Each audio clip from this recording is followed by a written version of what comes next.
संकष्टी चतुर्थीचे महत्त्व आणि कथा. एकदा गणपती उंदरावर बसून घाईघाईने जात असताना घसरले. तेव्हा त्यांना बघून चंद्र उपहासाने हसला. ते पाहून गणपतीला चंद्राचा फार राग आला. गणपतीने चंद्राला शाप दिला की आजपासून तुझे कोणी तोंड पाहणार नाही. जो कोणी पाहिल त्यावर खोटा आळ येईल. शेवटी चंद्राने मोठे तप करून श्री गणपतीला प्रसन्न करून घेतले.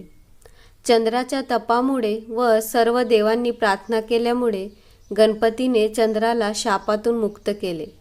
पण वर्षातून एक दिवस भाद्रपद शुक्ल चतुर्थीच्या दिवशी म्हणजेच गणेश चतुर्थीच्या दिवशी तुझे तोंड कोणी पाहणार नाही आणि जो कोणी पाहिल त्यावर त्या वर्षी खोटा आळ येईल असे सांगितले. त्यावर चंद्राने प्रार्थना केली की जर कोणी चुकून गणेश चतुर्थीच्या दिवशी माझे तोंड पाहिले तर खोटा आळ येऊ नये म्हणून त्याने काय करावे. तेव्हा गणपतीने सांगितले की त्याने संकष्ट चतुर्थी व्रत करावे म्हणजे खोट्या आळातून त्याची मुक्तता होईल. गणेश चतुर्थीच्या दिवशी चंद्र पाहिल्यामुळे श्रीकृष्णावर समंतक मणी चोरल्याचा खोटा आळ आला होता. तो आळ कृष्णाने संकष्ट चतुर्थी व्रत केल्यामुळे गेला अशी कथा आहे. त्या कथेनुसार फार पूर्वी यादवकुळात सत्राजित नावाचा एक राजा होऊन गेला. त्याने 100 वर्षे सूर्योपासना करून सूर्यास प्रसन्न करून घेतले. प्रसन्न होऊन सूर्याने त्याला दिव्य समंतक मणी दिला. हा मणी तेजाने प्रतिसूर्यच होता. या मण्यामुळे राजास दररोज सोने प्राप्त होईल.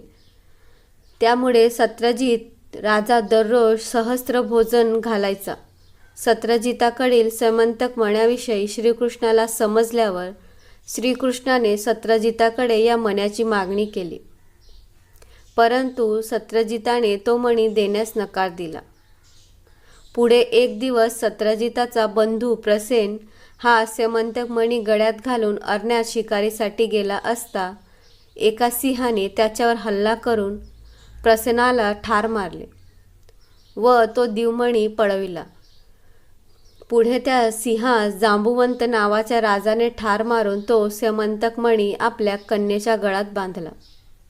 इकडे प्रसेन समंतक मणी घेऊन नाहीसा झालेला पाहून सत्रजित राजाने हे कृष्ण कारस्थान असल्याचा आरोप केला. ही गोष्ट कृष्णास कळाली. आपल्याकडील चोरीचा आळ दूर करण्यासाठी मग कृष्ण प्रसेनाचा शोधार्थ निघाला. प्रसेनाला शोधत कृष्ण अरण्यात येऊन पोहोचला. पाहतो तर काय, एके ठिकाणी प्रसेन मरून पडलेला. जवळच सिंहाचा पाऊलखुणा उमटल्या होत्या.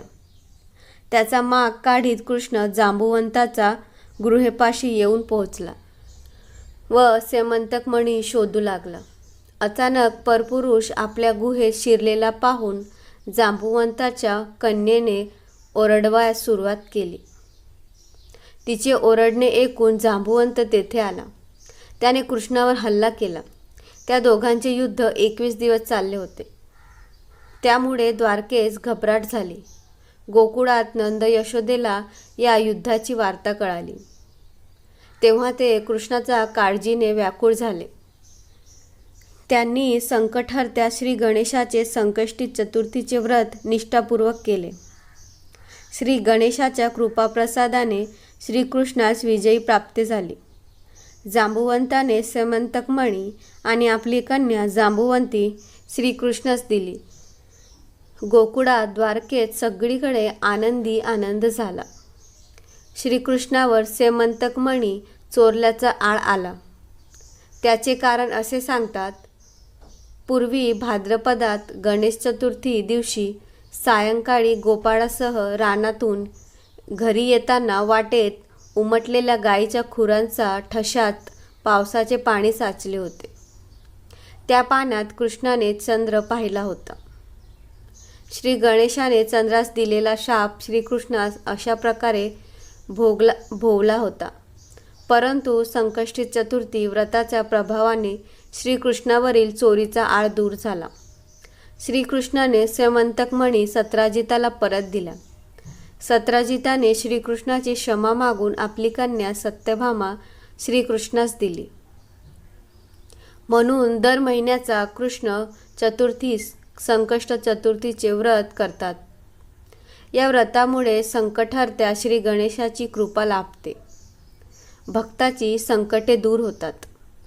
त्यांच्या मनोकामना पूर्ण होतात.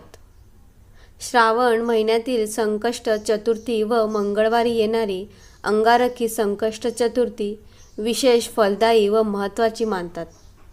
दर महिन्यात चतुर्थी करणे शक्य नसल्यास प्रत्येकाने निदान वर्षातून या 2 तरी अवश्य कराव्या. ओम गणेशाय नमः.